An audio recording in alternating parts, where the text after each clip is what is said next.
বর্তমান সবচেয়ে গুরুত্বপূর্ণ একটা বিষয়, বাইতুল মাকদিস তথা মসজিদে আকসা আজকে জালেম ইহুদিরা দখল করে নিয়েছে। ২ নম্বর, ফিলিস্তিনের হাজার হাজার নিরপরাধ নারী শিশু তারা নির্মমভাবে হত্যা করেছে। আমরা ফিলিস্তিনের মুসলমানদের ব্যথায় ব্যথিত, বাইতুল মাকদেসের স্বাধীনতার জন্য, বাইতুল মাকদিস মসজিদে আকসা উদ্ধার করার জন্য সারা বিশ্বের প্রতিটি মুসলমানের ভূমিকা রাখার প্রয়োজন আছে। কেন? বাইতুল মাকদিস ফিলিস্তিনে, আমরা বাংলাদেশে, কেন আমরা ফিলিস্তিনের জন্য, বাইতুল মুকাদ্দাসের জন্য আন্দোলন করব? এর 2টা জবাব। সংক্ষিপ্তভাবে এটা বলতে চাই, বাইতুল মুকাদ্দাস প্রসিদ্ধ নাম আসলে বাইতুল মাকদিস, আর কোরআনের ভাষায় বলা হয় মসজিদে আকসা। মিনাল মসজিদিল হারাম ইলাল মসজিদিল, মসজিদে হারাম হলো বাইতুল্লাহ, কাবা শরীফ কোথায় আছে বলেন তো? হ্যাঁ, মক্কায়। কোথায় আছে? আমরা জানি কাবা শরীফ, আমরা জানি বাইতুল্লাহ শরীফ, এবং আরেকটা নাম কোরআনে আসছে মসজিদে। মসজিদে হারাম হলো সারা বিশ্বের মুসলমানদের কিবলা, ঠিক না ঠিক? আমরা কোন দিকে নামাজ পড়ি? বাইতুল্লাহর দিকে। পশ্চিম দিকে? পশ্চিম দিক বড় কথা না, আসলে বাইতুল্লাহ, কাবা, মসজিদে হারাম। বলেন, কাবা শরীফ, বাইতুল্লাহ শরীফ এবং মসজিদে।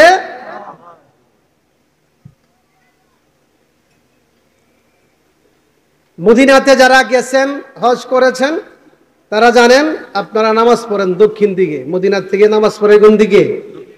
কারণ কাবা, মক্কা শরীফ হলো মদিনা থেকে দক্ষিণ, দক্ষিণ দিকে পড়ে। ইয়ামান থেকে নামাজ পড়ে উত্তর দিকে। কেন? ইয়ামান থেকে কাবা শরীফ কোন দিকে? উত্তর দিকে। সুদান, এরপরে হাবাস, আফ্রিকা, আমেরিকা, তারা নামাজ পড়ে কোন দিকে? পূর্ব দিকে। কারণ কাবা হলো তাদের কাছ থেকে, তাহলে পূর্ব দিকে। মদিনার থেকে নামাজ পড়ে কোন দিকে?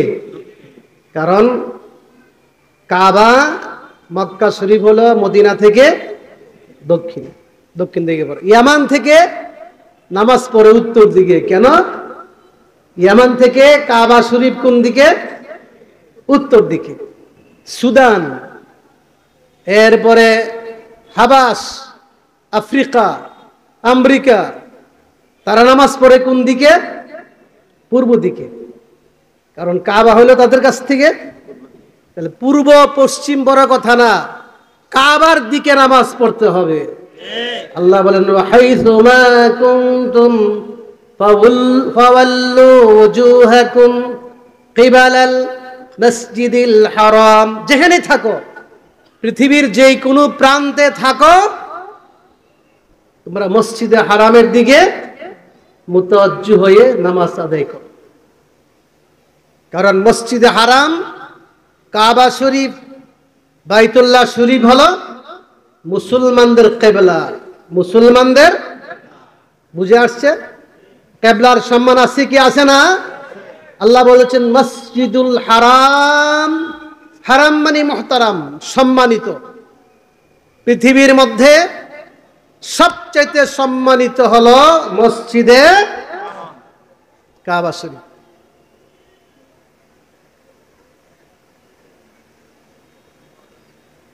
এই কাবা শরীফ হলো আমাদের কিবলা। কিন্তু একটা কথা আমাদের জানতে হবে, এর পূর্বে সর্বপ্রথম মহানবী সাল্লাল্লাহু আলাইহি ওয়াসাল্লাম সাহাবায়ে কেরামদেরকে নিয়ে নামাজ পড়েছেন মসজিদে আকসার দিকে। কোন দিকে? তাহলে মসজিদে আকসা, বাইতুল মাকদিস হলো মুসলমানদের প্রথম কিবলা। মুসলমানদের কি 16 মাস অথবা 17 মাস, ফি রিওয়ায়াতিন 16 শাহরা ও ফি রিওয়ায়া 17 শাহর। 16 মাস অথবা 17 মাস মদিনাতে নামাজ পড়েছেন আল্লাহর নবী সাহাবায়ে কেরামদেরকে নিয়ে, মুসলমানদেরকে নিয়ে মসজিদে আকসার দিকে, অর্থাৎ মদিনা থেকে উত্তর দিকে। ফিলিস্তিন হলো মদিনা থেকে কোন দিকে? উত্তর দিকে। তা আল্লাহর নবীর একটা আশা ছিল, আমার কিবলা কাবা হোক। আল্লাহর হুকুম কখন নাজিল হবে আসমান থেকে, ওহী আসবে, জিবরাইল ওহী নিয়ে আসবেন, এই অপেক্ষায় ছিলেন, আকাশের দিকে তাকায়া থাকতেন। নবীর আশা, আমার কিবলাটা, মুসলমানদের কিবলাটা কাবা শরীফ হয়ে যাক, বাইতুল্লাহ, মসজিদে হারাম হয়ে যাক। লম্বা কাহিনী। 17 মাস অপেক্ষা করার পরে আল্লাহ তাআলা এই হুকুম সম্বলিত আয়াত নাযিল করেছেন। আল্লাহ বলেন, قد نرى تقلب وجهك في السماء। হে নবী, আপনি যে কিবলা পরিবর্তনের আশায় আকাশের দিকে চেহারা ফিরিয়ে রেখেছেন, আমি আল্লাহ তাআলা দেখে ফেলেছি। সুবহানাল্লাহ। আপনি চান কিবলা কাবা হোক? আজকে থেকেই আমি ঘোষণা দিলাম, ফালানুওয়াল্লিয়ান্নাকা কিবলাতান তারদাহা, এমন একটি কিবলা আপনাকে দেব যে কিবলার প্রতি আপনি রাজি খুশি আছেন। সুবহানাল্লাহ। আমাদের নবীকে রাজি খুশি করেন কে? আল্লাহ। জোরে বলেন কে? সমস্ত নবীরা রাজি খুশি করেন আল্লাহকে। ইব্রাহিম খলিল রাজি খুশি করেছেন কাকে? আল্লাহকে। অগ্নিতে নিজেকে নিক্ষেপ করা হয়েছে, আল্লাহ রাজি হয়ে যান। ছেলেকে কোরবানি দেওয়ার জন্য প্রস্তুতি গ্রহণ করেছেন, আমার আল্লাহ যেন রাজি হয়ে যায়। তিনি হচ্ছেন ইব্রাহিম খলিলুল্লাহ। দেশ ত্যাগ করেছেন কেন? আমার রব যেন রাজি খুশি হয়ে যায়। মুসা আলাইহিস সালাম বলেছেন, ওয়া আজিলতু ইলাইকা রাব্বি লিতারদা, আমার বনি ইসরাইলকে পিছনে রেখে হে আল্লাহ আপনার কাছে আমি আগে চলে আসছি। কেন? লিতারদা, যাতে আপনি আমার প্রতি রাজি হয়ে যান। ইব্রাহিম খলিল আল্লাহকে রাজি করেন, মুসা আলাইহিস সালাম আল্লাহকে রাজি করেন, সমস্ত পয়গম্বর আল্লাহকে রাজি করেন, আর আমার আল্লাহ আমাদের নবীকে রাজি করেন। সুবহানাল্লাহ। বেশ কমটা বুঝেছেন? ওয়ালা সাউফা ইউতিকা রাব্বুকা। যাক, এটা আরেকটা প্রসঙ্গ, নবীর শান, আল্লাহর হাবিবের শান মর্যাদা বলার জন্য এগুলি বলতে হবে। আমার কথা হলো, আমাদের বর্তমান কিবলা কোথায়? মসজিদে, বলেন মসজিদে হারাম মুখস্থ করেন, মসজিদে অর্থাৎ কাবা, বাইতুল্লাহ শরীফ। কিন্তু এর পূর্বে মুসলমানদের কিবলা ছিল কোনটা? মসজিদে আকসা। বলেন, মসজিদে আকসা নামটাও ইয়াদ করেন, কোরআনের মধ্যে আসছে। তাহলে মুসলমানদের প্রথম কিবলা, বর্তমান কিবলা। আমার প্রশ্ন হলো, বর্তমানে যদি কোনো পরাশক্তি, পৃথিবীর কোনো শক্তি কাবার উপর আক্রমণ করে, মক্কার উপর আক্রমণ করে, মসজিদে হারামের উপর আক্রমণ করে, কোন মুসলমান ঘরে বসে থাকতে পারবে? বলেন থাকবে? ঘরে বসে থাকতে পারে না। জীবন দিয়ে হলেও কাবা শরীফ, মসজিদে হারামকে রক্ষা করতে হবে। কেন? সেটা হলো কিবলাতুল মুসলিমিন, মুসলমানদের কিবলা। মুসলমানদের কলিজার সাথে সম্পর্ক। কাবা শরীফ যেমন মুসলমানদের কিবলা হওয়ার কারণে কাবার জন্য জীবন দিতে প্রস্তুত, মসজিদে আকসাও মুসলমানদের প্রথম কিবলা। এই মসজিদে আকসার জন্য সারা পৃথিবীর মুসলমান জীবন দেওয়ার জন্য, বুকের তাজা রক্ত দেওয়ার জন্য প্রস্তুত থাকতে হবে। নারায়ে তাকবীর, নারায়ে তাকবীর। ইসলামের শত্রুরা হুঁশিয়ার সাবধান। আল্লামা শেখ সাজিদুর রহমান সাহেব, নারায়ে তাকবীর। এই আয়াত আমি বরকতের জন্য পড়েছি। এই জন্য শুধু বাংলাদেশ নয়, খুদ আমেরিকা, যে আমেরিকা ইসরায়েলকে মুসলমানদের পিছনে লেলে দিয়েছে, সেই আমেরিকার মধ্যে মুসলমানরা আমেরিকার বিরুদ্ধে স্লোগান দিয়েছে, মিছিল করেছে। পুরো পরাশক্তিকে মুসলমান ভয় করতে পারে না। প্রস্তুত থাকুন, বিজয় বিজয় একদিন মুসলমানদের হবে ইনশাআল্লাহ। আমি বুখারী শরীফের হাদিস সেদিন মিছিলের পূর্বে বাইতুল মুকাররমের সামনে বলেছি, সুসংবাদ বলবো আজকে। আল্লাহ রাসূল বলেন, লা তাকুমুস সাআতু হাত্তা তুকাতিলুল ইয়াহুদ। হে মুসলিম জাতি, কিয়ামতের পূর্বে তোমাদের সাথে ইহুদিদের সাথে একটা যুদ্ধ হবে। এই যুদ্ধের আগে কিয়ামত হবে না, অপেক্ষায় থাকুন।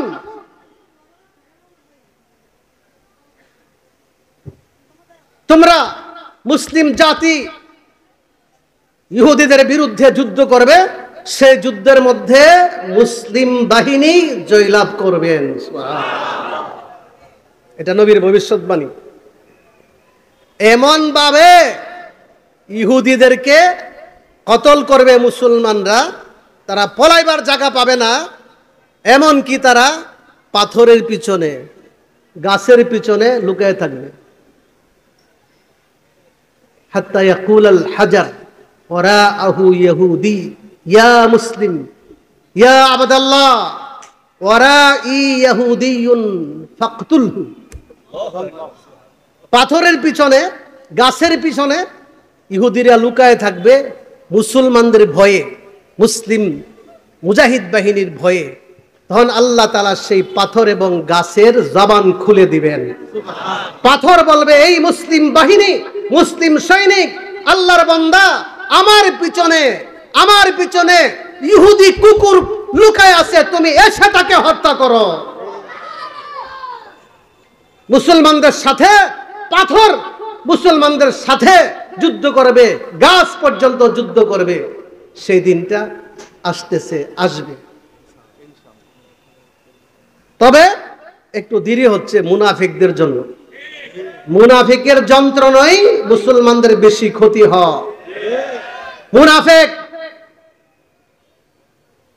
আজকে মুসলিম শাসকরা যদি ঐক্যবদ্ধ হয়, আরব বিশ্ব যদি ঐক্যবদ্ধ হয়, পাকিস্তান, বাংলাদেশ, ইরান, ইরাক, সারা বিশ্বের মুসলমান ঐক্যবদ্ধ হলে এই ইসরায়েলের কোনো অস্তিত্ব থাকবে না, মাটির সাথে মিশে যাবে। আমেরিকার অস্তিত্ব থাকবে না। নারায়ে তাকবীর। আল আকসার শত্রুরা হুঁশিয়ার সাবধান, মুসলমানের শত্রুরা হুঁশিয়ার সাবধান। নারায়ে তাকবীর। কেন আজকে সারা পৃথিবীর মুসলমান, বাংলাদেশের মুসলমান, এমনকি প্রত্যেকটি জেলা উপজেলাতে এই ফিলিস্তিনদের পক্ষে, মসজিদে আকসার পক্ষে ইহুদিদের বিরুদ্ধে মিছিল করতেছে? ঠিক না? ঠিক আপনারা করেছেন? নিয়ত করেন, শুধু মিছিল নয়, রক্ত দিব, রক্ত দিব। জিহাদের জন্য প্রস্তুত থাকতে হবে মুসলিম জাতিকে। জিহাদ ছেড়ে দিলে অপমান। খালি বর্ডারটা আমাদের লোকে মিলিত নাই। দেখতেন লক্ষ লক্ষ বাংলাদেশের মুসলমান জিহাদ করার জন্য ফিলিস্তিনে ঢুকে যেত। কেন? এক নম্বর কারণ, মসজিদে আকসা হলো আমাদের প্রথম কিবলা। মনে রাখেন, মসজিদে আকসা বা বাইতুল মুকাদ্দাস বলি, এই মসজিদে আকসা হলো সমস্ত মুসলমানদের প্রথম কাবার উপর আক্রমণ যেমন সহ্য করবে না মুসলমানরা, এমনি ভাবে বাইতুল মাকদেসের উপর আক্রমণও সহ্য করার মতো নয়। 2 নম্বর কারণ আমি সংক্ষেপে বলছি। যে আয়াতে পড়েছি, যে আয়াত আমি তেলাওয়াত করেছি, সেই আয়াতের মধ্যে আল্লাহ বলেছেন, আল্লাহ তাআলা মহিমান্বিত, মহাপবিত্র, মহান আল্লাহ রাব্বুল আলামিন, যিনি তার বন্দাকে, তার হাবিব সাল্লাল্লাহু আলাইহি সাল্লামকে রাতের একটু অংশে মসজিদে হারাম থেকে মসজিদে আকসা পর্যন্ত ভ্রমণ করায় আছেন। সুবহানাল্লাহ।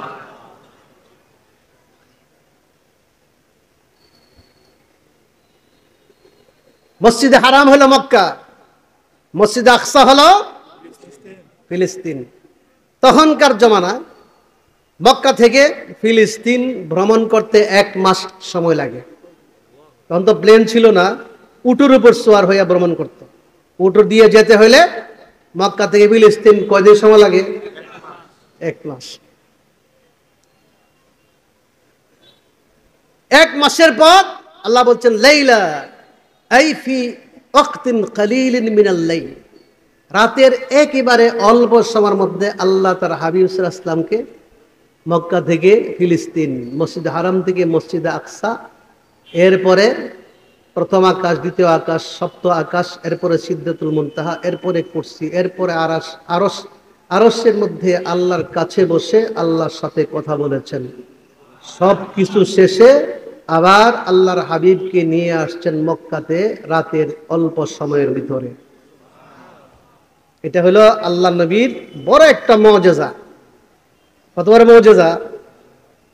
ইউসুফ আলাইহিস সালাম দীর্ঘ 9-10 বছর পর্যন্ত জেল খাটার পরে আল্লাহ তাআলা মিশরের রাজত্বের মালিক বানাই দিয়েছেন। ঠিক না ভাই? ঠিক। ইব্রাহিম খলিলকে অগ্নিতে নিক্ষেপ করার পরে ইব্রাহিম আলাইহিস সালামকে আল্লাহ তাআলা খলিল বানাইলেন। আত্তাখাযাল্লাহু ইব্রাহিমা খলিলা। আমাদের নবীকে দীর্ঘ 13 বছর বা 12 বছর, 12.5 বছর মক্কাতে অনেক ধরনের নির্যাতন, যা বলার সময় নেই। এই কষ্ট সহ্য করার পরে আল্লাহ একটু পুরস্কার দিতে চান। কি? দুনিয়ার রাজত্ব নয়, কি খলিল নয়, আল্লাহ তাআলা এই মেরাজের মাধ্যমে সপ্ত আকাশের উপরে, সিদরাতুল মুনতাহার উপরে, কুরসির উপরে, আরশে আল্লাহর 1 হাত কাছে বসাইয়া তার পুরস্কার দান করেছেন। কয়েক সেকেন্ড এই কথা যখন নাকি সকালবেলা বলছে মক্কাতে, এবার মক্কার কাফেররা এবার ধরা পড়ছে পাগলামি। যে মক্কা থেকে ফিলিস্তিন যেতে 1 মাস লাগে, আর তিনি বলে অল্প সময়ে ঘুরে আসছে, আবার আরশ কুরসি ঘুরে আসছে। তখন চ্যালেঞ্জ করতেছে, আচ্ছা আপনি কি আসলে গেছেন? তাহলে বলেন তো, বাইতুল মাকদেসে গিয়ে থাকলে বলেন বাইতুল মাকদেসের জানালা কয়টা, দরজা কয়টা? বলেন তো, কোন মসজিদে নামাজ পড়লে জানালা দরজা মুখস্থ করে আপনারা বলতে পারবেন এই মসজিদে জানালা কয়টা?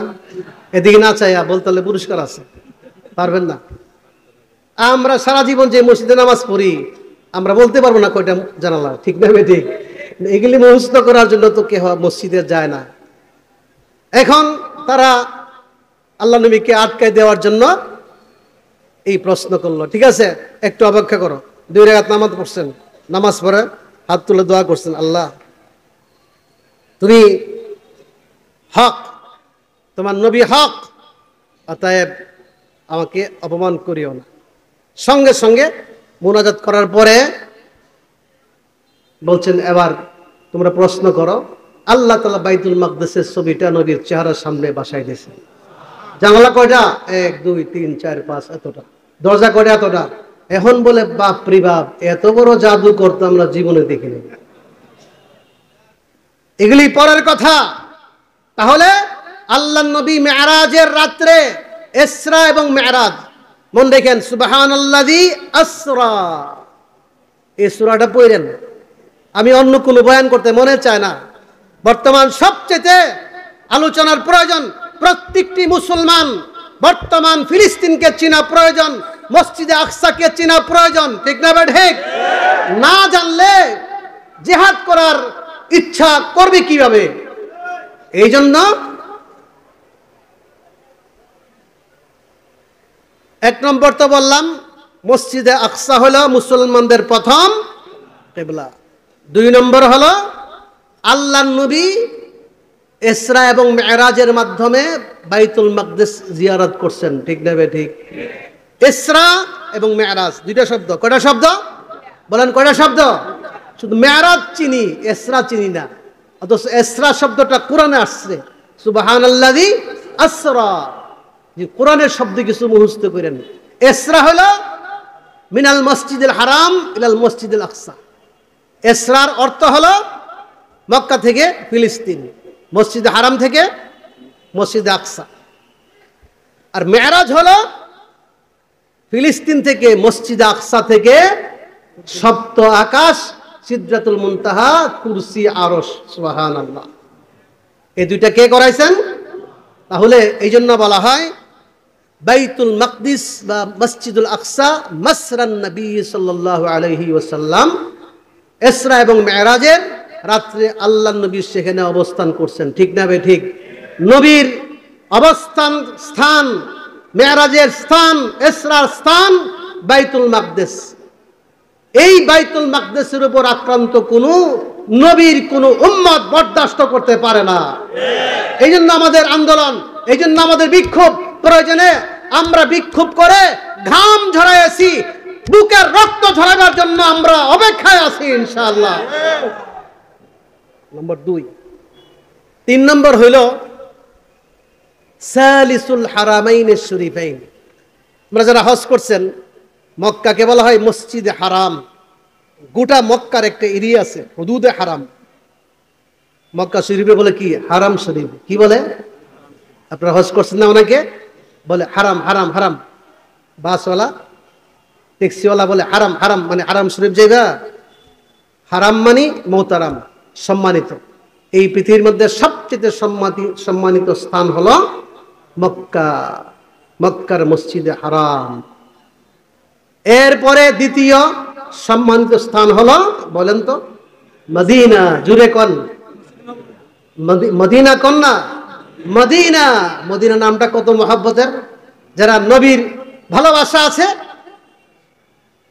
নবীকে যারা মহব্বত করে, নবীর মদিনাকেও মহব্বত করেন কিনা?